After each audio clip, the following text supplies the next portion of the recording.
When we heard just a few weeks ago that somewhere, somehow, there was a relationship which was officially confirmed with Sony's PlayStation and the development of Black Myth Wukong, which somehow put the game in exclusivity, it was refuted by a lot of people, even though the earlier leaks and the earlier whispers had alluded to it. So when Phil Rosenberg, SVP Global Partner Development and Relations at Sony, came out and mentioned that he has a team whose job is to pretty much go out there and acquire content, that their name is the Content Ventures team under his own department. He even mentioned and credited his, leaders who take the time to find these games, and even mentioned a number of these games as games that were part of PlayStation's third-party portfolio, right? Now, when all of this was said, a lot of people came out with the very bogus and weak excuse of, well, it's because it's Unreal Engine and the Series S. VG, if you cannot find the contract that Game Science signed, then you're clearly not in the know. You don't know what you're talking about. They tried to tell us that we could not trust our eyes. However, Wuchang Falling Feathers is a game that is coming to Xbox and Game Pass day one and is going to launch on the Series S. Now, have y'all seen the trailer? Because the game actually carries a lot of the attributes of Wukong from a, visual effects perspective, from an engine perspective, and I do use Unreal Engine 5, so I can look at exactly, both games and say, okay, I see what they're cooking here. May not know all the intricacies just as much as I need to know, but I can always basically come ahead and ask this question and say, so is Wuchang going to run on a PS5? Is somehow, somewhere, one development team going to outclass the other development team? And is the Series S going to prevail and probably go ahead and maybe put to rest this whole conversation? The answer is yes. We all know the Series S was not a problem. That was just us entertaining PlayStation fanboy fantasy. Anyways, they moved the game to Unreal Engine 5, and I wanted to talk about the technical side of this. I just wanted to go ahead and just maybe trigger a few fanboys that tried to go ahead and, refute reality. I welcome your questions in the comment section, by the way. Thank you very much for the content.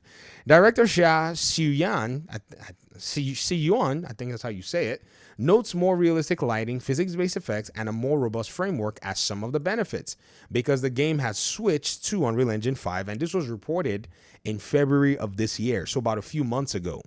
Now, moving your game from Unreal Engine 4 to 5 is not so hard, and I got to be very careful, because every game is different. There's got to be the code-based move. There's got to be a few things that has to be done. Perhaps maybe a lot of the code would have been pretty much maybe rewritten in a sense to basically account for slight changes that Unreal Engine 5 has undergone. I've seen that with some of the developers that we work on projects together. They basically pointed out some of these changes that needed to be, taken care of in the way things are referenced in terms of the C++ code. And then when you get into the engine, some of your other aspects will have to be dealt with, like say particle effects. The particle effects systems in Unreal Engine 5 and the lighting systems, they've basically received a slight improvement. And so most developers will want to take advantage of those as they're going in. Lenzies, who's the developers of this game, Wuchang Fallen Feathers, didn't have the most impressive gameplay showcase back in 2021. However, more recent footage has looked much better, showcasing smoother animations, vibrant locales, and more. A new developer diary sees director and studio founder Xia Xiyuan reveal that the title now runs on Unreal Engine 5. It's a significant upgrade from Unreal Engine 4, allowing more realistic lighting and physics-based effects. Now, guys, let's not forget, though, Unreal Engine 5 is very, very tasking, but seems like it's a big industry thing, or perhaps there are things that they could leverage. And Unreal Engine 4, maybe what they were trying to achieve, they couldn't get with Unreal Engine 4, but again, every development team is different. Hogwarts Legacy was able to achieve what it needed with Unreal Engine 4, but Hogwarts Legacy is a slightly different game from this game. So perhaps, again, needs are different. So I'm not going to go ahead and lambast the developer for making a decision that they felt was conducive to them. I mean, they're launching the game. I'm not. So I need to sit down and shut up. Now, Sion also praised the most robust framework while confirming the use of scan models, which adds even more to the fidelity. Overall, the engine has helped Lenzi to highlight the title's cultural essence. Wuchang Fallen Fetters launches this year on Series S and X. They didn't even know the date at this time, by the way. In case you were wondering, they've already announced that the game is going to be coming on July 24th of 2025. Pre-orders have already gone live. I would say don't pre-order a game. Wait it out. If you have Game Pass, you can basically get you can play the game for very minimal. You don't have to worry about it. Wuchang Fallen Fetters Dungeons, blah blah blah blah. The story focuses on pirate Wuchang, who awakens in the land of Shu without her memory. She inevitably becomes caught in a madness used by feathering disease, and then she'll handle other weapons and blah, blah, blah, blah, blah, blah, blah, blah, blah. So, is this game going to be able to run on the Series S? The answer to me is yes, because the developers have seemingly already confirmed that their game is ready to launch at the time. Now, as to the quality, I can't say. I'm not going to go ahead and sit down and vouch for the quality of a game that I haven't played, but it seems like they are actually very well confident that their game is going to be able to run on the platforms that they're targeting. And one thing about development is, the capacity and the capability of a development team and the circumstances are very interesting. I mean, think about the developers that did Stalker 2, right? Their circumstance was a very unique one. They needed to make a game in the middle of an entire conflict, a war, and they shipped the game. Many people don't understand the miracle that is. Guys, we're not even in war-torn, situations locally. I mean, political, stuff is deep, okay? But from what we're seeing in many of our Western nations, we're not even in that kind of a circumstance, and games get canceled all the time. Whereas these cats, they basically sacrificed a lot to pull it off, and they did it on Unreal Engine. Now, with their circumstance, it meant that they would have to basically get the game in the hands of gamers and then continue working to push through and make any amends in terms of, finishing optimization, fixing bugs, and so on and so forth.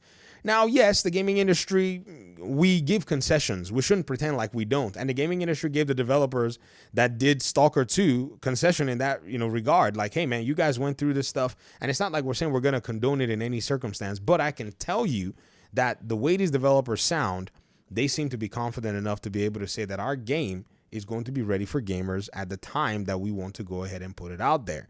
And to me, I think this is actually the very best thing any developer can do. You really, really have to, in my opinion anyways, get your game into the hands of gamers. There's no need for anybody to be sitting there and talking about how exclusivity is a thing. Exclusivity doesn't do jack squat. A development team that has the resources, that has the time, that has the investment that they need will make a solid game across the board. I remember this conversation came up a few months ago where some people were saying, well, accessibility of a game and exclusivity is something that needs to be mutually exclusive because quality of a game would probably need to sacrifice accessibility where the developers don't have to make the game for multiple platforms at the same time. To that, I say hogwash. Why do I say that? Because many developers have been faithful to slug it out and do the job and get the games to as many gamers as possible. And many of them have delivered quality. In some cases, some of them have delivered to one platform and the game was not stellar. For instance, Marvel Spider-Man 2. It won critical acclaim, but it can't claim critical acclaim because it did not meet all the qualities and the standards of critical acclaim. Except for the fact that it had a lot of press favorability, it would never have, and no other game would have met that with the bugs that we saw in Marvel Spider-Man 2. No other game, but they got it. And you can already tell that it's basically a media favorability for PlayStation that got them that. But again, I digress because when it came time to then take their, so-called time to make the PC port, that also launched with its own challenges. So again, I think that game single-handedly bodied that argument that most developers couldn't do it or couldn't ship a game on multiple platforms when many have been doing it for a very long time. But it's good to see and look forward to this particular reality. I've always said from a hardware perspective that hardware does not need to be lavish unless you're doing production and all of this stuff. Gamers are realistic people at the end of the day. You don't have to have a big, massive machine to play games that basically are similar to the games that we played back in the day with less, powerful machines. I mean, think about your PS4 days and some of the best looking games you played and some of the best, functional and, more interesting gameplay, deep and rich games that you played. Most of those games, they did not require you to have a big beast of a machine. The developers just had enough insight to be able to make their games look presentable, in many cases look very good, and give you something enjoyable to play. That is the core and the crux of gaming at the end of the day. So this game, Wuchang Fallen Feathers, the developers need to ensure that their game is a fun game. They need to ensure that their game is an enjoyable game, and gamers are going to play it where they can play it. They're going to stream it on cloud. They're going to do whatever it is that makes the game available on any of these platforms. And I think that this game is going to be poised to really change up the way we are seeing game developers come from different parts of the world. Comment section, talk to me. Appreciate y'all so much. Peace out.